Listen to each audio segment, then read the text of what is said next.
지금 여기 제한 속도는 이제 40마일이고 테슬라가 지금 39마일로 가고 있습니다.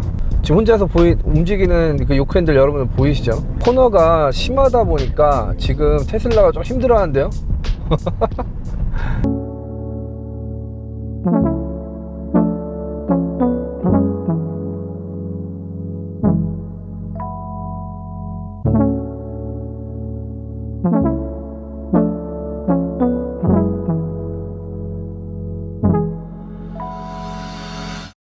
안녕하세요, 라이언스클럽의 라이언입니다. 자, 오늘은 저희가 테슬라 모델 S 플레드 모델을 드디어 리뷰하러 왔습니다. 오늘은 단순히 차를 보는 것 뿐만 아니고 제가 3일 동안 시험 주행한 것도 제가 말씀드릴 거고, 구석구석 뭐 디테일한 부분들, 그리고 또 주행할 때 실제 소감들, 느낌들, 이런 것들도 여러분들께 말씀드릴 거예요. 오늘 캘리포니아 날씨가 너무 더워요. 그래서 제가 지금 밖에서 자꾸 눈을 찡그리면서 얘기하는데 많은 이해 부탁드립니다. 자, 여러분, 이 차는 가장 최신형입니다. 2022년형 모델 S 플레드 모델이고요. 원래는 블랙 컬러인 걸로 제가 알고 있었는데 오너가 이렇게 색깔을 도장을 새로 한 것 같아요. 너무 이쁘죠? 그리고 디테일한 부분들 다 새로 신경 써가지고 랩핑하고 페인팅한 것 같아요. 짠, 여러분, 프렁크. 이제 전기차들의 이런 프렁크는 다들 익숙하시죠? 요 프렁크 공간이 있고, 이거는 모델 X보다는 작죠. 그리고 루시드 에어보다는 훨씬 작고, 어쨌든 이런 프렁크의 개념도 사실은 전기차 중에서는 테슬라가 제일 먼저 만들어냈잖아요. 그래서 간단한 짐 같은 거 넣는 거는 충분히 사용할 수 있는 그런 공간입니다. 저희가 외관은 테슬라 모델들이 그렇게 막 모양을 많이 바꾸는 타입은 아니기 때문에 전체적으로는 비슷한 모델을 갖고 있어요. 다만 요즘에 모델 S 플레드 모델 오더 하시는 분들이 타이어 위를 19인치를 많이 하세요. 제가 물어봤더니 연비 때문에, 그러니까 주행거리가 한 40마일 정도가 차이 나요. 이 21인치하고 19인치하고. 그래서 19인치 오더 하시는 분들도 많이 계시더라고요. 이 차는 최고의 퍼포먼스를 보여주기 위해서 21인치가 들어가 있는 휠이고, 제로백이 1.99를 찍는 차입니다. 여러분, 이따 한번 달려볼게요. 자, 그리고 제가 뒤로 한번 가보면, 자, 이 차가 최신형인 걸 알려주는 게 뭐가 있냐면 바로 이 배지입니다. 모델 S 플레드 배지. 최신 모델부터 이 배지가 플레드라는 레터링 대신 이런 모양으로 이 배지가 붙는 걸로 바뀌었습니다. 그래서 최신형으로 나와 있는 모델이고요. 이어서 트렁크를 열어보면, 자, 깨끗하죠? 이렇게 이런 공간, 이렇게 넓은 공간이 있어요. 물론 이게 내려오는 트렁크가 해치백 타입이기 때문에 높이가 많이 있진 않지만 안쪽으로는 굉장히 넉넉한 공간이 있고, 이렇게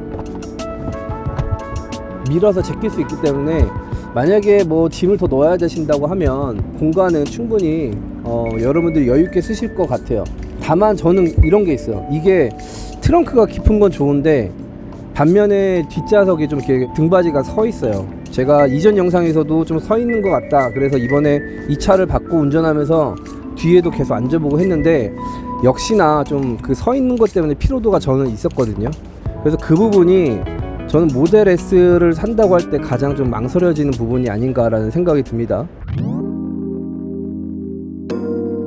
자, 여러분, 드디어 모델 S 플레드 안에 앉았습니다. 제일 눈에 띄는 건 역시 이 요크 핸들이죠. 그리고 주위에 아무것도 없는 이런 깔끔함, 심플함. 제가 이 차를 처음 받았을 때 정말 너무 바빴어요. 왜냐면은 사이드 미러 막 조절해야죠. 이거 스티어링 휠 위치 조절해야죠. 제가 모델 X를 탔지만 UI UX가 많이 바뀌었어요. 그래서 그런 거를 막 다 캐치업하기가 너무 조금 처음에는 어려웠어요. 그래서 야, 이거 나도 이제 새로운 걸 받아들이기 어렵나? 막 이런 생각할 정도로 처음엔 많이 버벅거렸는데 이제 많이 익숙해졌거든요. 그래서 하나씩 살펴보면 제일 이제 눈에 띄는 건 역시 핸들의 이 부분인데, 깜빡이가 이렇게 오른쪽 왼쪽을 이렇게 손가락으로 할 수 있습니다. 그래서 이렇게 움직이는 게 없어졌죠. 이게 처음에는 불편했는데 익숙해지니까 또 편해요. 여기서 까딱까딱 하면 되니까. 그리고 사이드 미러를 조절해야 되는데, 사이드 미러를 이렇게 제가 스크린에서 사이드 미러를 선택을 하고 여기 레프트 라이트를 제가 이렇게 누르면서 스위치를 하고 그 다음에 올리고 내리고 올리고 내리고 이렇게 꾹 누르면 왼쪽, 이렇게 꾹 누르면 오른쪽, 이렇게 해서 조정을 해요. 근데 여기서 제가 좀 불편함을 느꼈던 게 뭐냐면 오른쪽 왼쪽을 이렇게 누르면서 바꾸는데 이 경계가 명확하지 않다 보니까 오른쪽으로 꾹 밀고 왼쪽으로 꾹 밀고 해야 되면서 이게 눌릴 때 사이드 미러의 위치가 바뀌어요. 조정하는 그 지정 대상이 바뀌어요. 그러다 보니까 자꾸 여기서 좀 헤매는 부분이 많이 있었어요. 그래서 이런 부분은 좀 불편했다. 그리고 이제 밖으로 또 나가려면 제가 이제 여기서 X를 눌러야 돼요. X를 누르고 다시 스티어링 휠을 선택을 해서 여기서 이제 높이를 이렇게 조정을 합니다. 오른쪽 누르면 들어가고 왼쪽으로 하면 나오고요. 그래서 이렇게 해서 일단은 핸들을 조절해야 돼요. 이런 것들이 예전에는 운전하면서 하기가 그렇게 불편하진 않았는데 지금 이렇게 된 시스템에서는 여러분들한테 맞는 세팅을 딱 맞춰놓고 저장을 해놓은 다음에 운전에 들어가는 게 제일 중요한 것 같아요. 그런 익숙해짐에 대한 걸 노력을 하셔야 된다는 거는 확실합니다. 그리고 이 부분이 없잖아요. 운전할 때 시야가 이렇게 시원해요. 그리고 뭔가 어색하지만 깔끔하고 뭔가 이게 이제 제가 이거를 지금 한 3일 정도 탔는데 물론 아직도 이렇게 돌리는 게 어색해요. 막 주차할 때 이게 손이 막 헛질할 때가 있는데 이 정도 각도에서 움직이는 데서는 굉장히 안정감을 줘요. 그래서 직진, 그 다음에 어느 정도의 이 회전, 그 정도 안에서는 굉장히 큰 안정감을 줍니다. 하지만 이제 주차해서 막 핸들 돌릴 때는 이제 다 익숙해진 것 때문에 뭐 허공에 가는 게 있고, 그 다음에 아직도 저는 이 핸들을 이렇게 확 한 번에 돌릴 때 그 부분이 아직은 좀 손에 잘 안 익어요. 그런데 이 차의 가장 큰 장점이 뭡니까? 1020마력. 그 다음에 트라이모터스. 그러니까 3개의 모터가 있고 1020마력이 나오고 제로백이 1.99초를 찍는 정말 현존하는 프로덕션 차 중에서 제일 빠른 차잖아요.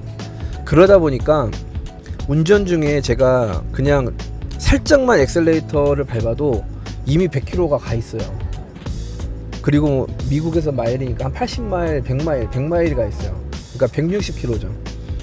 깜짝깜짝 놀래요. 정말 반응 속도와 이 나가는 힘이 정말 좋습니다. 그러다 보니까 이 핸들이 이렇게 좀 안정적으로 딱 받쳐줄 수 있는 이 느낌이 오히려 더 운전자한테 안정감을 주는 것 같아요. 그 부분에 대한 거를 제가 정말 좀 특징이자 또 이 매력으로 꼽고 싶습니다. 이전에는 그 테슬라가 운전하다가 자율주행 모드로 바꿀 때는 이렇게 레버를 한번 당기거나 이런 게 있었는데, 그냥 이것도 손가락을 한번 눌러주면 일단은 그 도로를 레인을 킵하는 그 모드로 바뀌어요. 그 다음에 윈도우 그 앞에 와이퍼 닦는 것도 버튼으로 이렇게 합니다.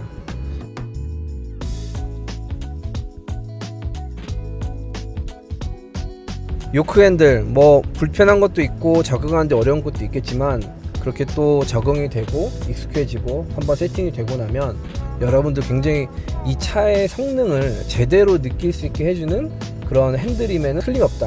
그 부분을 확실히 말씀드리고 싶어요. 지금 모델 S가 14만 불이에요. 그게 뭐 물론 원가나 이런 것들이 다 이제 오르는 것도 있겠지만, 그런 거에 맞게 뭐 디테일도 전 당연히 좋아져야 된다 생각하고, 이거는 당연히 이 가격이면 해야 될 그런 완성도라고 생각합니다. 이런 디테일들 뭐 카본으로 좀 돼 있고, 가죽, 그 다음에 22개의 스피커, 커피 2개 꽂을 수 있는 공간, 이 밑으로 또 있는 수납 공간, 뭐 여기 또 이제 하나의 별도의 수납 공간이 있고, 충전기, 무선 충전기 여기 이렇게 바로 전화기를 볼 수 있는, 저는 이 부분도 참 좋아요. 어떤 분은 이 부분에서 이렇게 빛이 반사돼서 눈이 좀 부시다고 하는 분들도 계세요. 근데 어쨌든 운전하면서 충전하면서 바로 이렇게 볼 수 있는 이런 위치는 저는 좀 좋은 것 같습니다. 그리고 안에 이 콘솔 박스도 굉장히 크죠. 그래서 깊고 넓고 뭔가 수납할 수 있는 공간이 많으면서 또 잘 구별해놨다. 정숙성이 되게 좋아졌어요. 이게 앞쪽도 그렇고 뒤쪽도 그렇고 다 이중 접합 유리를 쓰다 보니까 고속도로에서 제가 100마일 막 달린다 그랬잖아요. 그래도 공기 소리가 안 들어와요. 오히려 바닥에서 노면에서 올라온 소리가 들리지 이 바람 소리는 안 들려요. 그 모델 3나 모델 Y는 앞부분만 이중 접합 유리였어요. 근데 모델 S 플레드, 모델 S 이 여기부터는 뒤에도 이중 접합이에요. 그래서 전체적으로 소음을 잘 잡았다. 자, 그 다음 위에 뭐 글래스 루프 있고요. 자, 여러분, 그리고 하나는 짚고 넘어갈게요. 여러분들 제일 많이 궁금해하시고 많이 말씀하시는 게 이거예요. 이게 글래스 루프가 유리이기 때문에 뭐 대머리 된다 이런 말 하시는 분들 있어요. 햇빛이 센 날에는 머리가 뜨거워서 대머리 된다 하시는 분들 있는데, 지금 저희 여기 찾아갈 때 오늘 날짜가 그 날씨가 100도입니다. 100도. 사막으로 들어가면 이제 110도 막 이렇게 갈 거예요. 근데 지금 이 윗부분이 이렇게 되면은 열이 있긴 하나 머리를 막 이렇게 뜨겁게 열을 줄 정도로 막 그렇게 뜨겁진 않거든요. 그렇게 겁먹으실 필요는 없다고 말씀드리고 싶어요.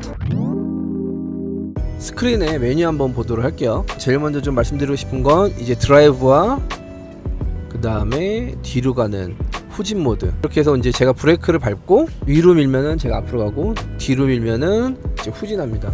이거 조금 익숙해지는데 사실 좀 시간 걸렸어요. 이것도 너무 다 다르다 보니까 좀 처음에는 정신이 없더라고요. 그 다음에 자동차 모양을 누르면 이렇게 전체 컨트롤 메뉴가 나옵니다. 거기서 뭐 미러, 스티어링, 와이퍼 이런 걸 셋업할 수 있는 이런 메뉴 창이 나오고, 여기서 프렁크, 트렁크 다 열었다 닫았다 할 수 있죠. 그 다음에 페달 앤 스티어링. 저는 그 리젠은 아무래도 저는 테슬라를 많이 타서 그런가 테슬라가 좀 더 익숙해요. 근데 리비안이나 저기 루시드 탔을 때는 리젠이 조금 더 강하다는 느낌이 있었거든요. 근데 리젠의 정도는 저는 테슬라 느낌이 좋은 것 같아요. 오토 턴 시그널이라고 해서 제가 이렇게 버튼으로 그 신호를 주잖아요. 오른쪽 왼쪽. 그러면은 한 2-3초 뒤에 저절로 꺼지게 하는 모드가 있습니다. 그래서 제가 방향 이렇게 선회할 때 한번 눌러주기만 하면 알아서 꺼지는 그런 기능이 있다는 거. 그거 되게 편하게 잘 쓰고 있어요.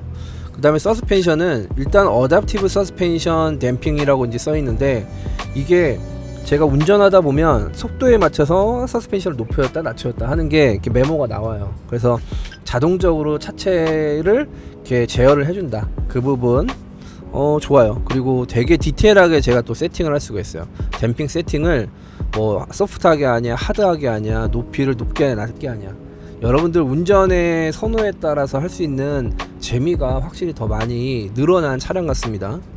찰징하는 거, 제가 이 차가 휠이 21인치라고 했잖아요. 그래서 이거는 맥스가 한 340마일 가는 차예요. 그리고 19인치면 한 380마일 정도 가는 차가 되고, 그래서 저는 지금 주행 리뷰하러 가기 전에 이렇게 충전을 하고 있습니다.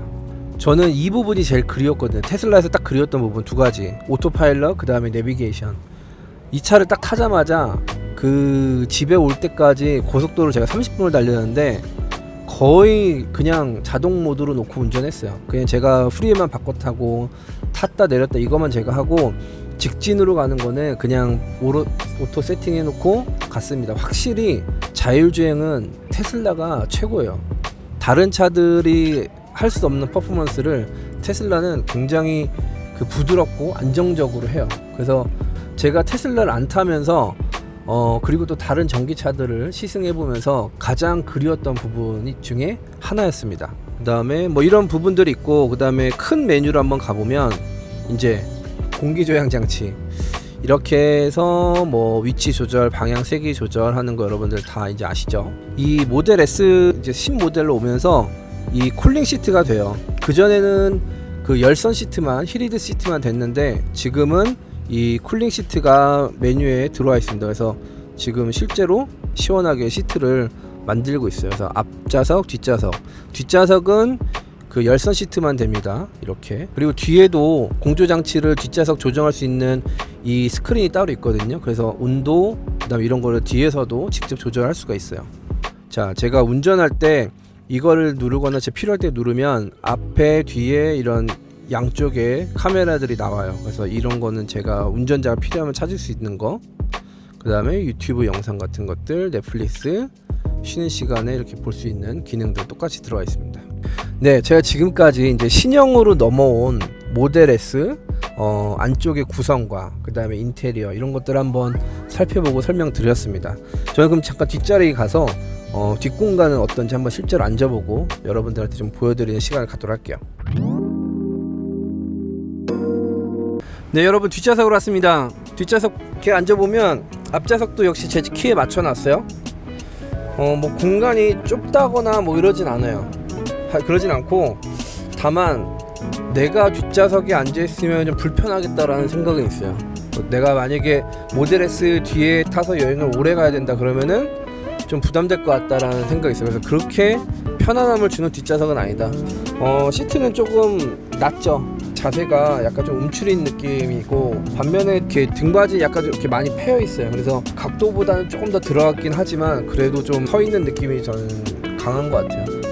그래서 제가 제일 모델 S 타고 싶고, 그 다음에 운전하면 재밌고, 이번에 또 새로 경험해보니까 정말 차 좋아서 강하게 좀 모델 S도 고려하고 싶지만 뒷좌석 생각해서는 모델 S를 타기는 어려울 것 같아요.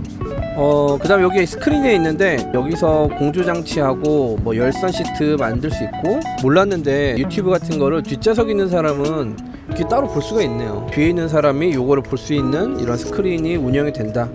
이거 재밌네요. 볼륨 있고. 저는 개인적으로는 뒷좌석도 되게 중요하게 여기는 사람이에요. 왜냐면 제가 운전만 뭐 대부분 운전만 하지만, 그래도 뒤에 앉고 누가 혹시 뒤에 앉더라도 좀 같이 편하게 가는 차를 원하기 때문에, 그런 면에 있어서는 전 뒷좌석은 성인들한테는 좀 불편한 좌석이 될 것 같다는 생각이 있어요. 그리고 그리고 이렇게 밑에는 지금은 이제 이건 얘기할 필요 없을 것 같고, 그리고 뒷면이 또 의외로 되게 단조롭네요. 이렇게 좀 예전엔 플라스틱이었는데 지금은 좀 가죽 재질로 해놓긴 했지만, 그래도 뒷면이 좀 단조롭네요. 그죠? 그래서 뒤에서 보는 이 앞좌석과 그 여기의 느낌은 좀 단조롭다. 그리고 뭐 글래스루프가 있으니까 개방감은 있는 건 확실한 것 같아요. 그래서 그렇게 뒷좌석은 여러분들께 설명드릴 수 있을 것 같습니다. 지금 혼자서 움직이는 그 요크 핸들 여러분들 보이시죠? 코너가 심하다 보니까 지금 테슬라가 좀 힘들어하는데요.